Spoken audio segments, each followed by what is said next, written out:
한번 따라하실까요? 하나님의 임재, 하나님의 임재, 이런 제목으로 말씀의 은혜를 나누기 원합니다. 가끔씩 TV에 EBS라는 교육방송 또는 또 여타 방송에서 인문학에 대한 또는 여러 가지 학문에 대한 강의를 하는 것을 찾아보지는 않지만 혹시 보다가 나타나면 귀를 기울여서 강의를 들어보려고 애를 씁니다. 최근에 정영석이라고 하는 생물학 교수가 우린 이미 기적이다, 이런 타이틀로 방청객을 놓고 강의하는 것을 제가 끝까지 한번 들어봤습니다. 우리는 이미 기적이다. 생물학 교수가 하는 것입니다. 과학 교수가 하는 말이죠. 어떤 목사님의 설교 제목이 아니고 또 무슨 기도원 집회 제목이 아니에요. 대학 교수가, 그것도 인체를 전문적으로 연구하는 생물학 교수가 우리의 몸을 연구하고 난 다음에 그 교수의 입을 통해서 우린 이미 기적이다, 이런 타이틀을 가지고 일반 대중을 향해서 강의를 하고 있었다는 것입니다. 그분의 그 학문적 이론의 백그라운드를 비교해보면 우리가 살고 있는 이 별을 말해요. 지구는 태양계 속에 속하여 있고 태양계는 또 은하계 속에 속해 있는데 은하계라고 하는 곳의 별이 최소한 1천억 개가 넘는다는 것입니다. 은하계라고 하는 것이 1천억 개가 넘고 이런 은하계가 우주에 또 1천억 개 이상이 된다는 것입니다. 그것도 그런 어떤 은하계 속에서 1천억 개 넘는 은하계 속에서 어떤 은하계는 1천억 개가 넘지만 어떤 은하계는 또 1조가 넘는다는 것이죠. 그러니까 이 별의 세계에 대해서 이 숫자가 우리가 상상할 수 없는 10에 그냥 몇백 승을 넘어가는 엄청난 숫자의 별들이 있다는 거죠. 그 별들 가운데 지구에 우리가 태어날 확률은 계산이 안 된다는 거예요. 일단 우리가 지구에 존재하고 있는 이것조차도 우연히 뚝 떨어진 것이 아니라 이 엄청난 10에 수백 승이 넘어가는 엄청난 숫자의 우주의 별 가운데 우리가 지금 이 지구에 산다는 것 자체를 확률적으로 따지면 계산이 안 나온다는 거죠. 뿐만 아니라 우리가 가지고 있는 생물학적인 DNA라든가 또 구조라든가 이런 것들이 완벽하게 나라는 존재를 이끌어서 살아서 움직일 수 있는 확률을 10에 422승이라고 하더라고요. 이해가 잘 안 가죠. 422승이라는 것은 뭐냐면 10 곱하기 10 곱하기 10 곱하기 10 곱하기를 422번을 해야 돼요. 그게 도대체 얼마가 되는지는 저도 잘 모르겠어요. 10 곱하기를 400번 이상을 하고 나면 그 숫자를 어떻게 계산하고 불러야 될지는 저도 잘 모르겠다는 거예요. 그런데 그런 엄청난 확률을 가지고 나라고 하는 존재가 생명으로 이 땅에 있다는 거죠. 그러니까 생물학과 교수는 다음 단어 붙이기도 좀 애매한 엄청난 숫자의 별들 속에서 엄청난 확률을 가진 생명을 가지고 지금 이 자리에 우리가 이렇게 있다는 것을 수학적 확률이나 생물학적으로 보면 도저히 있을 수 없다는 거죠. 그 확률이라고 하는 것은 인간의 계산으로 나오지 않는다. 그래서 생물학 교수는 말하기를 그냥 우리는 존재 자체가 기적이다 하는 거예요. 교수가 그랬다고 그래서 아멘을 안 하잖아요. 이게 하나님의 차원으로 가면은요, 그 어마어마한 일을 누가 하셨냐면 창조주 하나님이 하신 것이죠. 이제 목사가 하는 얘기가 돼버리죠. 아까는 교수가 하는 얘기였는데 결국 똑같은 이야기죠. 그래서 제가 깜짝 놀랐습니다. 그래서 여러분, 진짜 학문하는 사람은요, 마지막에 가서 하나님이라고 하는 존재를 인정할 수밖에 없어요. 인체 해부를 하고 인체 구조를 연구하는 해부학자 얘기 들어보면 이렇게 조직이 될 수가 없대요. 그래서 해부학 의사들이 마지막에 가서 결론 내는 것은 이건 신의 영역이다. 생물학 교수도 그렇고 과학자 지질 천년 천문학 어떤 학문을 막론하고 정치만 빼고요. 끝에 가면 학문의 마지막 정설은 뭐냐? 이건 하나님이라는 존재를 인정하지 않을 수 없다는 거죠. 우리 자체가 그래서 엄청난 존재예요. 그래서 어쩌면 하나님께서 네 생명이 무엇이냐, 천하보다 소중하다라고 하신 이유가 하나님께서 최상의 심혈을 담아서 10의 수천억 승에 가지고 확률적으로 도저히 있을 수 없는 존재를 또 생물학적으로 보면 앞으로 수십억 년이 지나가도 나하고 똑같은 존재가 생겨날 확률은 거의 없다는 거예요. 그러니까 유일무이한 거예요. 수천억 전이나 수천억 후가 지나가도 나하고 똑같은 존재는 있을 확률이 없다는 거예요. 그러니까 하나님께서 인간의 생명을 창조했다는 것이 그렇게 어설프게 뭐 공장에서 물건 찍어내듯이 찍어낸 존재가 아니라 이건 거의 뭐 상상할 수 없는 존재가 저와 여러분이라는 거예요. 한번 따라 하실까요? 나는 이미 하나님 안에서 기적이다. 이건 신앙적인 용어더라고요. 과학자가 말했지만 저는 신앙적인 용어로 볼 수밖에 없어요. 그래서 그런 그 엄청난 기적들을 만들어내신 하나님은 어떤 분이냐. 오늘 성경에 보면 출애굽기의 20장에 보면 이스라엘 백성들에게 10계명을 주시기 전에 너희가 3일 동안 정결하게 하고 내가 3일 후에 너희 가운데 임재하리라 라는 말씀을 하거든요. 그러니까 말씀을 받기 전에는 먼저 뭐가 필요하냐면 정결함이 필요해요. 정결함이 필요하다. 그러니까 하나님 말씀을 듣기 전에 경상도 말인가요? 맹칼없이 그냥 푹 가서 앉아있는 것이 아니라 정말 말씀을 받기 전에 영적으로 육적으로 마음적으로 준비된 그릇이 필요해요. 그 거대한 하나님의 임재 앞에서 우리가 덜렁덜렁하고 무관심하게 아무 준비 없이 나선다는 것은 우리 스스로 보기도 이건 아니다 쉽지 않겠습니까? 그러니까 하나님의 거대한 임재 앞에 하나님께서 내가 너희가 3일 후에 임할 것이니까 그동안 모든 것을 성결하게 하고 준비하라 라고 말씀했습니다. 그리고 드디어 3일 후에 하나님께서 계명을 주시기 위해서 임재하시는 장면이 오늘 성경의 본문의 내용입니다. 자, 하나님의 임재하실 때 어떤 역사가 나타날까? 우리는 사실 하나님 잘 보이지 않잖아요. 들리지 않잖아요. 만져지지 않는단 말이죠. 그런데 이 시대에 하나님께서 보여주시고 들려주시고 실제로 만질 수 있는지는 모르지만 만질 수 있는 어떤 물체적인 모습으로 이렇게 임재하셨습니다. 오늘 첫 번째로 큰 소리로 임재하시는 하나님. 이 가로 열고 우레라고 말했는데 우레는 뭐냐면 번개를 치고 나면 보여지는 천둥 소리를 우레라고 합니다. 시편 77편 16절로 18절에 보면 하나님이여 물들이 주를 보았나이다. 물들이 주를 보고 두려워하며 깊음도 진동하였고 구름이 물을 쏟고 궁창이 소리를 내며 주의 화살도 날아갔나이다. 회오리 바람 중에 주의 우레소리가 있으며 번개가 세계를 비추며 땅이 흔들리고 움직였나이다. 하나님의 임재를 어떻게 표현할지 인간의 어떤 서술적인 능력, 표현력, 어떤 수사학적 능력 가지고 있는 언어를 다 동원했는데 할 수 있는 건 뭐냐면 어마어마한 소리, 엄청난 빛, 그리고 거대한 영적인 압도감이 땅을 흔들고 진동하게 했다는 것입니다. 우리는 사실상 하나님이라고 하는 존재가 너무 크기 때문에 사실 오히려 또 막연할 수가 있어요. 그런데 구약 성경 속에 특별히 다윗의 고백을 보면 하나님의 임재를요 표현하려고 굉장히 애를 썼어요. 또 그리고 표현된 모습을 보면 거대함입니다. 시편 104편 1절로 7절에 보니까 내 영혼아 야훼를 송축하라. 야훼 나의 하나님이여 주는 심히 위대하시며 존귀와 권위로 옷 입으셨나이다.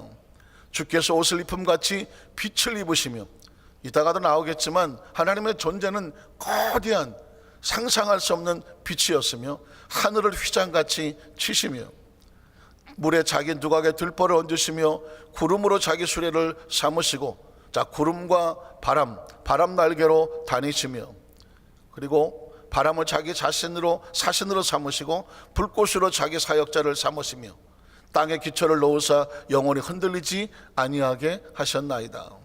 옷으로 덮음같이 주께서 땅을 깊은 바다로 덮으시며 물이 산들 위로 솟아올랐으나 주께서 꾸짖으시니 물은 도망하며 주의 우레소리로 말미암아 빨리 가더라.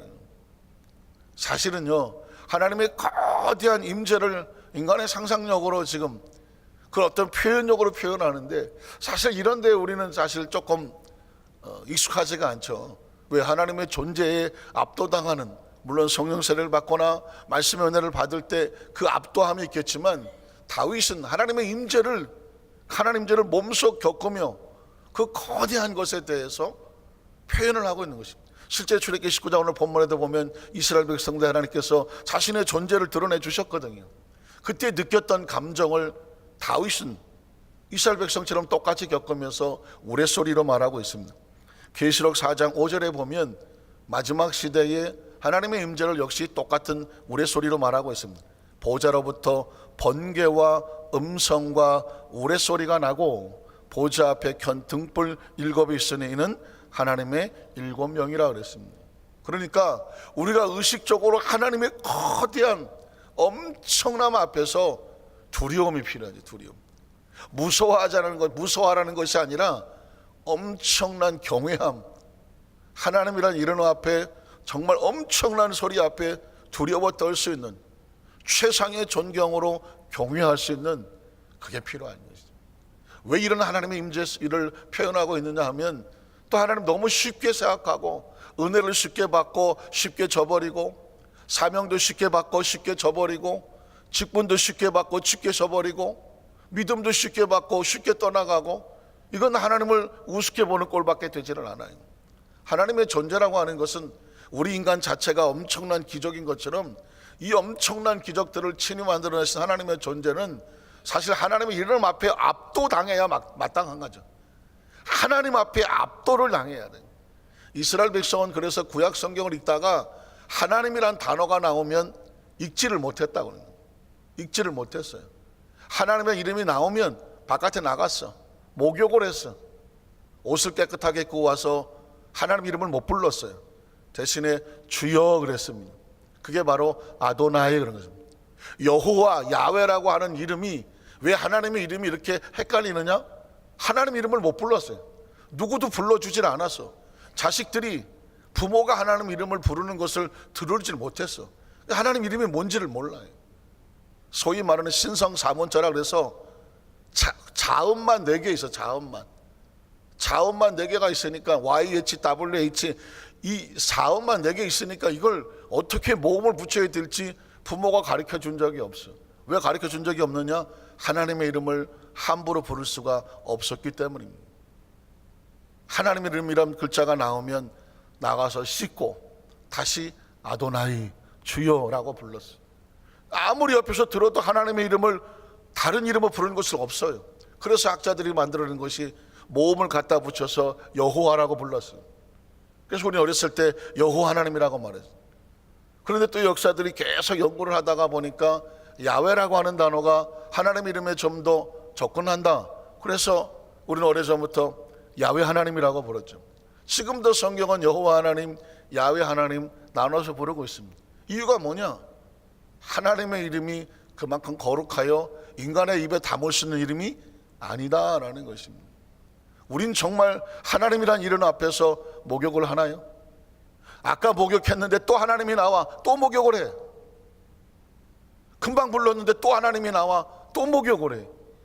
이게요, 형식적인 신앙이 아니라 하나님의 거룩한 임재 앞에 압도당함에 필요한, 이게 이 3차원적인 존재가 4차 하나님을 만난다고 하는 것에 몰라서 그렇지, 우리가 마치 어린아이 갓난아기가 오줌통을 싸던 가서 어지러운 어떤 그에 붙잡고 싸우거나 머리통을 치거나 빠따를 치거나 하지 않아요.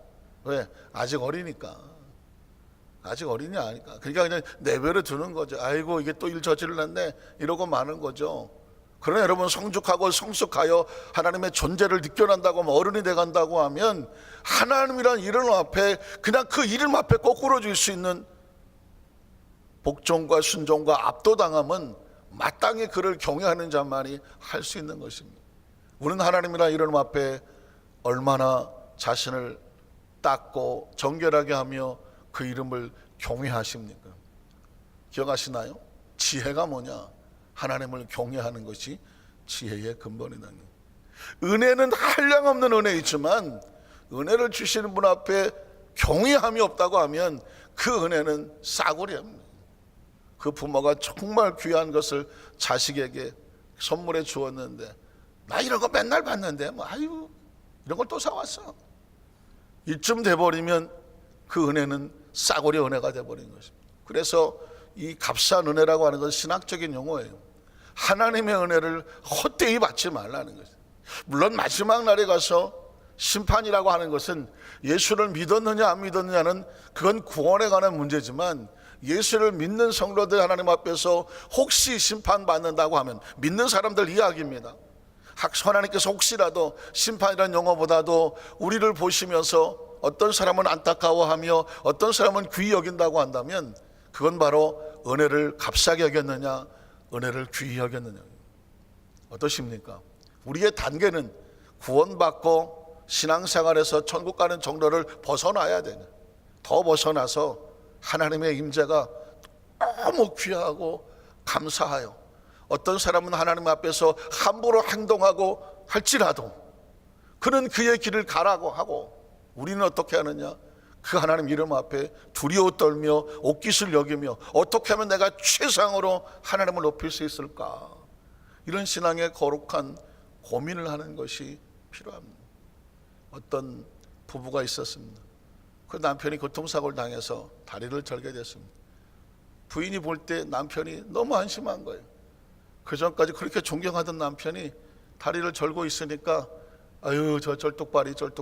요즘은 잘 안 쓰는 말이지만 예전에는 다리를 절면 쩔뚝발이 그랬습니다. 그러다 보니까 그 동네에서 그 부인의 이름이 뭐라고 나왔냐면 쩔뚝발이 부인. 남편을 쩔뚝발이 하고 불렀더니 동네 사람들이, 아유 저 쩔뚝발이 부인 왔네 라고 말하더라고요. 자기는 남편을 그렇게 불렀는데 다른 사람은 자기를 쩔뚝발이 부인이라고 부르는 거예요. 그래서 이사를 갑니다. 이사를 가갖고 다른 동네 가서는 남편을 절대로 쩔뚝발이라고 부르지 않습니다. 회장님이라고 불렀습니다. 무슨 회장인지는 잘 몰라. 그냥 회장님 불렀습니다. 동네에서 이 부인의 이름이 뭐가 됐을까요? 회장님 사모님이 됐어. 결국은 자기 입에서 상대를 어떻게 예우하느냐에 따라서 자기 존재 가치를 만들어내더라는 것입니다. 하나님이 우스우면 그 사람은 세상이 그 사람을 우습게 여겨요. 하나님을 경외하면 세상도 그 사람을 조심스럽게 대합니다. 그게 신앙이라는 것입니다. 여러분 하나님 앞에 어떤 모습으로 다가서십니까? 그래서 성경은 하나님이 다가올 때 그냥 아니에요. 엄청난 존재라는 것을 표현할 길이 없으니까 빛과 소리와 형체와 모양으로 나오는 거죠. 출애굽기 20장 18절에 19절에 보면 이 소리는 그냥 뭐 폭탄 터지는 소리 정도가 아닙니다. 소리를 듣다가 죽을 것 같았습니다. 뭇백성의 우레와 번개와 나팔 소리와 산의 연기를 본지라 그들이 볼 때에 떨며 멀리 서서 모세에게 이르되 당신이 우리에게 말씀하셔서 우리가 들으리이다. 하나님이 우리에게 말씀하시지 말게 하소서 우리가 죽을까 하나이다. 어떤 경우에 하나님 직접 음성을 들려주십시오 라고 할 수도 있어요. 근데 여러분 이스라엘 백성들 이야기를 들어보니까 하나님이 직접 말씀하면 죽어. 그 소리가 어마어마하게 크고 두려워서 죽는다는 거예요. 그러니까 이스라엘 백성들이 모세에게 제발 하나님이 직접 말씀하지 말고 당신이 듣고 와서 전해달라고 말했어. 왜? 그 하나님의 임재의 소리를 들으니까 죽을 것 같을 정도로 엄청난 소리가 다가왔다는 거예요. 두 번째 보면 하나님의 임재는 빛 가운데 임했습니다. 아까 이미 다 나왔습니다. 하나님은 그냥 임하지 않아요. 번개와 빛과 우레소리와 함께 구름같이 임하다는. 마태복음 4장 14절로 16절에 보니까 이는 선지자 이사야를 통하여 하신 말씀을 이루려 하심이라 일렀으되 스불론 땅과 납달리 땅과 요단강 저편 해변길과 이방의 갈릴리여 흑암에 앉은 백성이 무엇을 보았고? 하나님의 존재. 자, 예수 그리스도의 메시아의 존재도 빛으로 오시는 것이죠. 사망의 땅과 그늘에 앉은 자들에게 빛이 비추었도다 하였느니라. 빛이라고 하는 하나님의 임재를 상징합니다. 사도행전 9장 3절로 9절에 보면 사울이 길을 가다가 다메섹가에 이르더니 호련히 하늘로부터 빛이 그를 둘러 비추더라. 결국 사울은 거기서 거꾸로 지고 눈이 멀고 나중에 아나니가 안수하고 눈을 뜨고 비늘이 떨어져 나가고 성령 세례를 받고 충만함을 받고 선교사로 사명을 감당하게 합니다. 빛은 하나님의 임재를 상징합니다. 디모데전서 6장 16절에 보니까 오직 그에게만 죽지 아니함이 있고 가까이 가지 못할 빛이라고 말했습니다. 빛이라고 하니까 와 하나다, 아이고 따뜻하다, 태양으로 가지, 이게 아닙니다. 여러분 태양의 온도가 뭐 6,000도 1억도 정도 하는데 정면으로 보지 못합니다. 운전하다가 뭐 동쪽이든 서쪽이든 이 햇살이 정면으로 마주치게 되면 눈이 잠깐만 마주쳤다 보면 시력을 잃어버리잖아요. 순간 안 보여갖고 그 순간은 맹해진단 말이죠. 태양도 그렇다면 태양이. 그러니까 하나님의 빛 앞에서 우리가 나가설 수 있을까요? 바울은 말하는 것입니다. 디모데전서에 가까이 하지 못할 빛이라고 하는 것입니다. 그게 여러분 엄청난 빛은 공포와 같아요. 빛이 따뜻하고 좋긴 하지만요, 상상할 수 없는 온도와 환한 밝기로 다가오는 빛 앞에서는 사실은 인간이라고 하는 존재는 압도당하고 오히려 죽을 수도 있는 거죠. 하나님의 빛은 그렇게 무서운 거죠. 이 말은 뭐냐면 뒤집어 말하면 가장 거룩하고 성결한 빛의 존재를 말하고 있습니다. 역시 계시록 4장 5절에 보면 보좌로부터 번개와 음성과 우레소리라고 말하고 있습니다.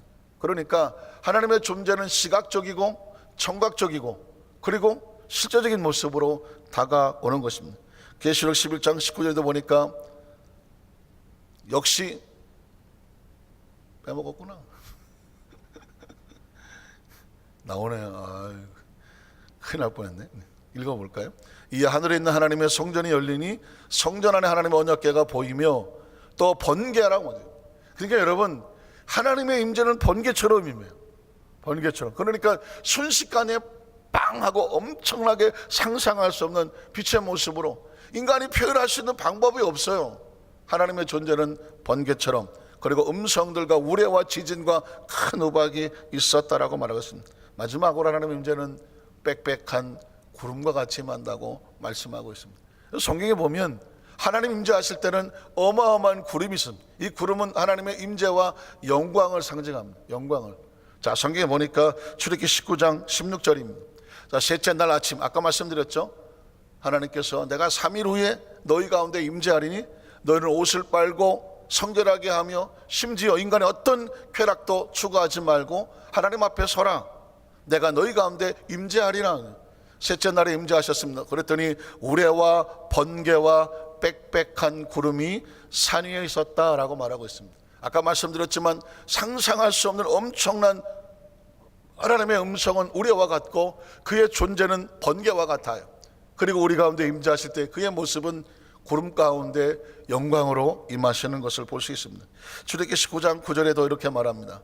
야훼께서 모세에게 이르시되 내가 빽빽한 구름 가운데서 내게 임하는 것은 내가 너와 말하는 것을 백성이 듣게 하며 또한 너를 영영히 믿게 하려 함이니라. 모세가 백성의 말을 야훼께 하렸습니다. 그러니까 하나님께서 그 당시에는 모세와 만나시는 것을 백성들이 보게 했어요. 정말 모세가 하나님의 음성을 듣고 와서 우리한테 전하는 것일까? 모세가 어디가 와서 꾸며서 말하는 것은 아닐까? 과연 하나님은 존재하실까? 우리가 볼 수 있을까? 들을 수 있을까? 이스라엘 백성들은 의심이 많고 늘 원망하며 불평하는 백성이니까 모세가 말씀을 전하는 것이 하나님 말씀하신 것이다 라는 것을 보여주시기 위해서 하나님 이스라엘 백성 앞에 구름 가운데 임하셨다는 것입니다. 그래서 말씀을 전하는 자를 믿게 하려 함이라 그래요. 믿게 하려 함이라고 말씀합니다. 왜? 하나님 말씀을 믿어야 그 삶 속에 적용할 수가 있지 않겠습니까? 말씀을 정리하기를 원합니다. 하나님은 번개와 같이 우레소리와 같이 그리고 구름 가운데 임하는데 하나가 빠졌죠. 뭐가 빠졌을까요? 나팔소리가 왔으면 나팔소리. 한번 따라 하실까요? 나팔소리. 나팔소리. 하나님의 나팔소리 들어보셨나요? 찬송에도 그 나팔소리는 하나님의 때에 하나님이 임하신다는 것을 경계하고 경고하는 알려주는 말씀이 됩니다. 마태복음 24장 31절 있을까요? 그가 큰 나팔소리와 함께 천사들을 보낸다. 이건 마지막 재림 시대에 하나님이 임재하시고 예수께서 오실 때의 소리를 표현하는 것입니다. 고린도서 15장 50절에도 보면 형제들아 내가 이것을 말하노니 혈과 육은 하나님의 나라를 이어받을 수가 없고 또 썩는 것은 썩지 않은 것을 유업으로 받지 못하느니라. 보라 내가 너에게 비밀을 말하노니 우리가 다 잠잘 것이 아니요 마지막 나팔에 순식간에 호련이 다 변화되리니. 나팔 소리가 나매 죽은 자들이 썩지 않을 것으로 다시 살아나고 우리도 변화되리라. 잘 아시는 말씀이죠. 제사회전서 4장 16절로 17절을 보면 마지막 재림 나팔 소리에 이런 소리가 나죠. 주께서 호령과 천사장의 소리와 하나님의 나팔 소리. 이게 그냥 나팔 소리가 아니고 나팔 소리가 날 때는 항상 하나님의 나팔 소리여 친히 하늘로부터 강림하시리니 그리스도 안에서 죽은 자들이 먼저 일어나고 그 후에 우리 살아남은 자들도 그들과 함께 구름 속으로. 자, 구름 속이라고 하는 것은 역시 하나님의 나라와 임재를 우리 눈으로 어떻게 표현할 수가 없어요. 세상과 다른데 표현하려고 하니까 신비로운 세계 하나님의 임재를 구름으로 말할 수밖에 없습니다.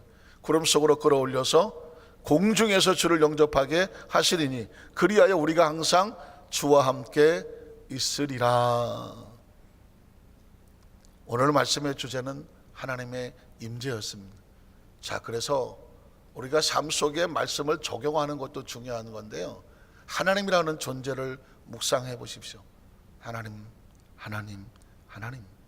하나님의 존재를 정확하게 묵상을 하면 그가 하는 말씀, 그가 원하시는 것, 그가 원하지 않는 것은 아주 자연스럽게 내 삶에 선택하게 됩니다.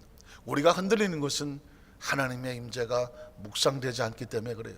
우리 안에 임재라서 채워지지 않기 때문에 그래요. 오늘 하루는 하나님의 임재를 묵상하시며 그분이 얼마나 거대하시고 그분의 존재가 얼마나 크신가를 기억하며 그 하나님만 묵상을 해도 내가 무엇을 말해야 되며 말하지 말아야 되며 무엇을 해야 하며 하지 말아야 될 것을 저절로 알게 될 것 같아요. 하나님의 귀한 사람은 세상에서 함부로 살지 아니하고요, 하나님의 귀한 사람은 세상에서 하나님을 자랑하며 그분과 함께 있기를 소원합니다.